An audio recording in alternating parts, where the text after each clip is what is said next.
पूज्य दादा गुरुजी का, इनके दादा गुरुजी, हमारे पूज्य गुरुदेव और इनके दादा गुरुजी का निश्चित विशेष विशेष आशीर्वाद अनूप जी को, उनके पूरे परिवार को।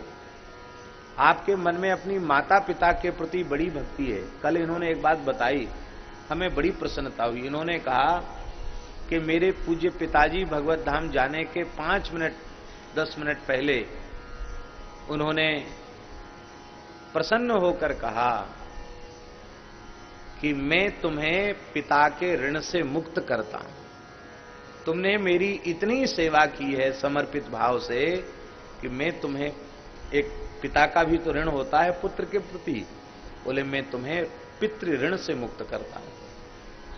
ये 5-7 मिनट जाने पहले के, और निरंतर गोपाल सहस्त्र नाम का वो पाठ करते रहते थे। गोपाल सहस्त्र नाम का स्मरण करते करते देह का त्याग। जैसी आपकी अपने पिता के प्रति भक्ति है, ऐसी ही अपनी पूज्या माता के प्रति भक्ति है।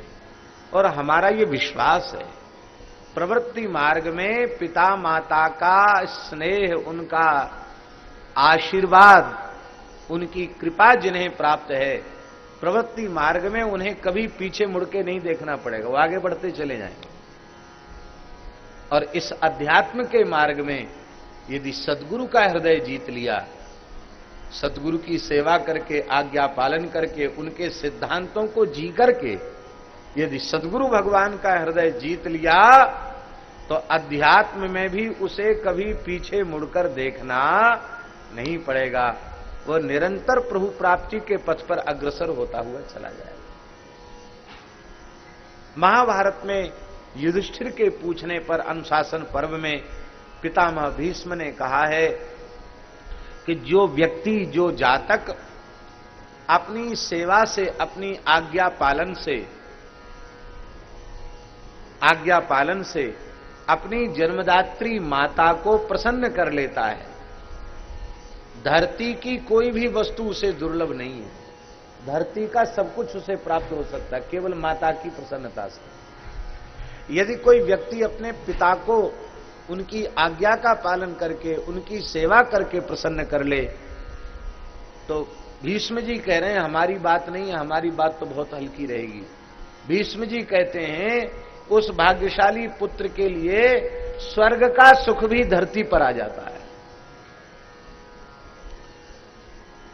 आगे बोल रहे भीष्म जी, किंतु जो अपने गुरुदेव को प्रसन्न कर लेता है आज्ञा पालन से और सेवा से, कहते वह व्यक्ति तो ब्रह्मलोक का भी अतिक्रमण कर जाता है, ब्रह्मलोक को लांघ जाता है।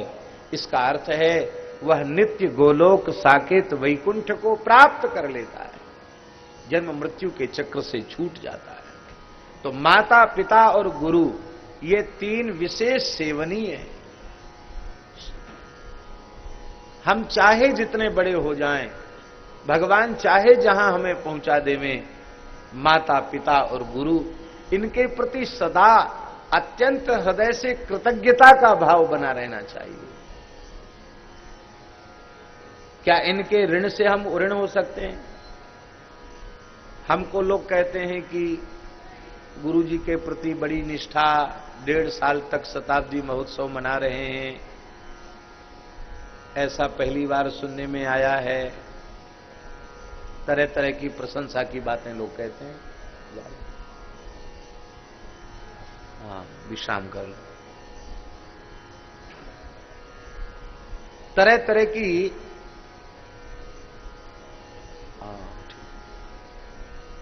तरह तरह की प्रशंसा की बातें लोग कहते हैं। हम आपको सच्ची कहें, हजार जन्म लेकर भी और उन हजारों जन्मों में पूरा जीवन ही सद्गुरु भगवान के पावन स्मरण में, उनके उत्सव महोत्सव में व्यतीत कर देवें, तो भी सद्गुरु भगवान की कृपा करुणा से हम कभी उऋण नहीं हो सकते।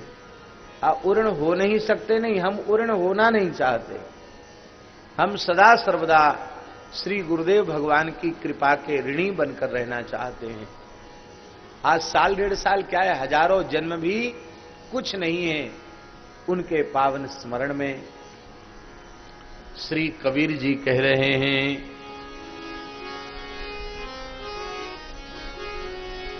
बहुत प्यारा भाव, सात समुंदर मसी करूं,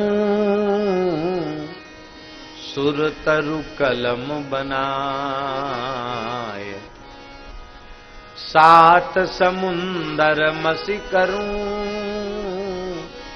सुर तरु कलम बनाए।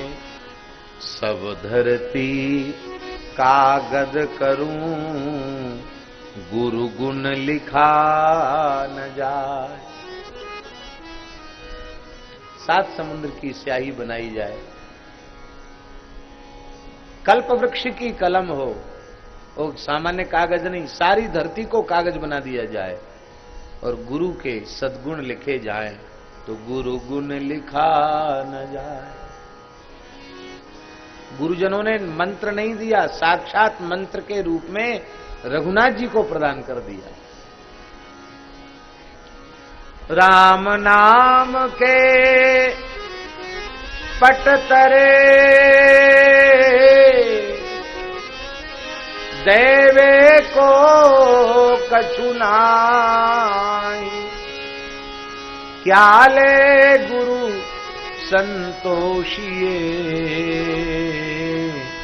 हंस रही मन मान। श्री कबीरदास जी कहते हैं कि सद्गुरुदेव श्री रामानंदाचार्य भगवान ने जो राम नाम का उपदेश दिया है, उसके बदले उनके चरणों में भेंट करने के लिए मेरे पास कुछ भी नहीं है। बस यह तन मन प्राण गुरुदेव के चरणों में निवेदित है।